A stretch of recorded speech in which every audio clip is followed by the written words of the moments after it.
Hey, welcome to Texas Football Talk. Unfortunately, you can't be joined by Clint today. Jeremy doing a solo show. He's traveling around Texas, for business. I'm currently on vacation, but we couldn't go a couple of days without discussing the OU and University of Texas to SEC talk. Basically, had a chance to talk to Clint last night. Again, he's in town and traveling across Central Texas on business about this. And we came to four conclusions. First off, we're not surprised by the move for the University of Texas to the SEC. Again, the depth of that conference, when you're talking about Alabama, Georgia, Auburn, Vanderbilt, Florida, LSU, to name a few schools in all three big sports, to include football, basketball, and baseball, brings a whole lot to be desired. And again, I think Texas and Oklahoma going to the SEC, again, they're bringing a hell of a lot of money. Texas is the number one, financially producing school in the nation. So there's a lot to be gained by the SEC and a lot to be gained by the University of Texas and the University of Oklahoma. Again, talking about all three sports, again, in football, if they regionalize the SEC when Texas and OU travel to that conference, the West would be made up of schools like University of Texas, A&M, Oklahoma, Arkansas, Mississippi State, Ole Miss, Missouri, and LSU. And then, of course, Alabama, Auburn, and Florida, and Kentucky, and Vanderbilt would make up the East, along with Georgia and a couple of the schools. Prefer that to division, East and West, SEC versus what's being talked about, and that's 14 pods. So basically, they would take the Western division of the SEC and break it up into two 14 pods. The Eastern division the same way. I really feel like to get the most bang for your buck, to keep it in divisionalized football, you have seven conference games within your division, and then you have two non-conference games that would travel outside your division, and then, of course, two or three non-conference games that would make up your schedule. But what's to be gained, again, depth in the conference. In basketball, you're talking about playing teams like Kentucky, Florida, Tennessee, Arkansas. Baseball, you're talking about defending national champion Mississippi State. Vanderbilt, who played them for the national championship, Arkansas, Ole Miss, just to name a few. And then in basketball, you're talking, Kentucky, Florida, Tennessee, and Arkansas. Blue blood in Kentucky, who constantly with John Calipari's turned that program over and competing, for national championships. Recently, they haven't, but before they were. A team like Florida, Tennessee, with Rick Barnes out there, and then Arkansas with Musselman building that program. So football is king. Again, with the infrastructure that Texas currently is building, with the South End Zone project, Moody Coliseum, where we're looking to go, this is nothing but beneficial for both parties. Again, where it's going to help the most is in recruiting. Again, A&M right now has that ability to say, "Hey, we're playing the SEC. We're playing against the toughest competition in the country. If you want to play against the toughest guys and set yourself up for success at the next level, you need to come to Texas A&M."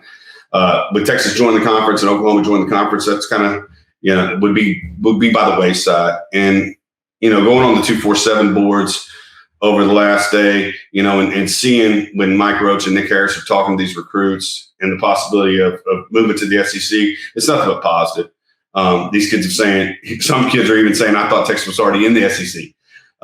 So again, it's going to create competition. It's going to create, the ability to take a loss and still be in the conversation for a national championship or a playoff appearance. Again, you weren't running the table in the Big 12. I see a lot of folks talking about, hey, why don't we stay in the Big 12 and maintain that OU Texas dominance in a conference? Why would we go to the SEC? I would look forward to a conference matchup against LSU, OU, A&M. I mean, look at that. I mean, for every 2 or 3 games, you're going to have a natural rival with Arkansas if that division is built up. And then again, when you go outside the division, you go to the other side, you're going to have matchups against Alabama, Florida, Georgia. I mean, the competition, the football, week in and week out, the product that you're going to get in the SEC with the additions of Oklahoma and Texas would be phenomenal. And just like I said, the football recruits are eager to join the conference in conversations that like I said, Nick Harris and Mike Roach have had with those guys. They're excited to play the best.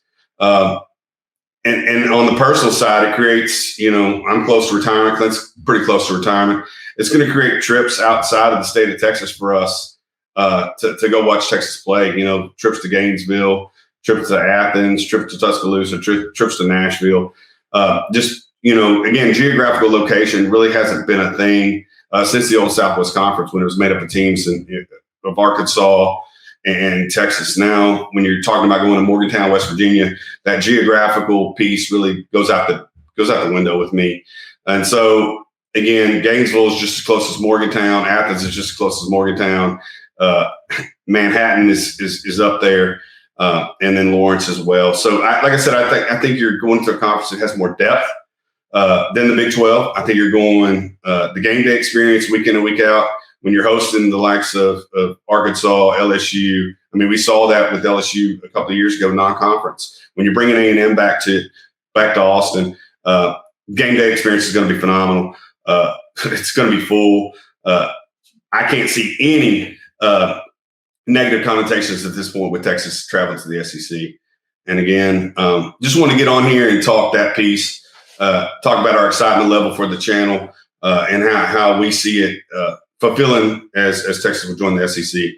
And then I want to transition real quick to Jalen Guilbeau. Jalen Guilbeau, the original commitment out of Port Arthur Memorial, a 5'11", 190-pound cornerback, was originally a Tom Herman commit, decided to decommit last night.